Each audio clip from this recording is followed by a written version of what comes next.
Екс-врховниот судија Наке Георгиев излегува на слобода. По спогодбата за 3 години затворска казна и поминати 2 години во кели, апелациските судии му ја уважиле жалбата тој од јули да биде пуштен на слобода.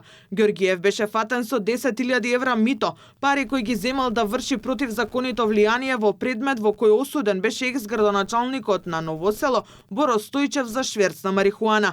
Беше уапсен на лице место во мај 2024 година, а по 3 месеци одлежани во шутка се спогоди за затворска казна од 3 години. Алфа дознава дека минатиот месец Георгиев доставил молба првично до кривичниот суд дека има одлежано повеќе од половина од затворската казна и бара да биде ослободен поради влошената здравствена состојба која не може соодветно да ја лекува во затворски услови. Поранешниот судија навел десетици нарушувања на здравјето откако е сместен во келија. Во прилог на молбата до првостепениот суд барал да се цени и доброто однесување во затворот во шутка каде беше во притвор, а потоа и во Струмичкиот затвор. Советот при кривичен ги прифатил таквите докази и се согласил да го ослободи од понатамошно излежување казна од септември годинава. Но Георгиев сепак не бил задоволен да лежи уште 6 месеци во затвор и повторно се жали пред апелација. Во таа жалба пак наведува дека кривичните судии доволно не ги ценеле околностите дека тој има нарушена здравствена состојба, дека има 63 години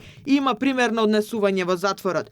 Таквата жалба му се прифаќа и се одлучува тој уште во јули да го добие отпустот кој ќе биде до крајот на изречената затворска казна, односно од 20 мај 2027 година.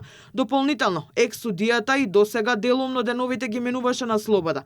Тој од мај минатата година се вработи како магационер, излегуваше преку ден, а се враќаше во келија да преспие. Освен Георгиев, за влијание во предметот на Стојчев беше инволвиран и тогашниот член на Советот на јавните обвинители Иџет Мемети, кој пак се спогоди за условна казна од 1 година затвор. Наке Георгиев беше фатен на лице место со означени 10.000 евра во близина на Изгейт. Парите му ги дал синот на Стојчев алијас Боро Малборо, кој всушност и ги пријавил во истражните институции. Во исто време, поранешниот градоначалник се спогоди за 5 години и 3 месеци затворска казна за пуштање во промет на наркотични дроги со мрежа на препродажба, дело извршено со уште 9 други.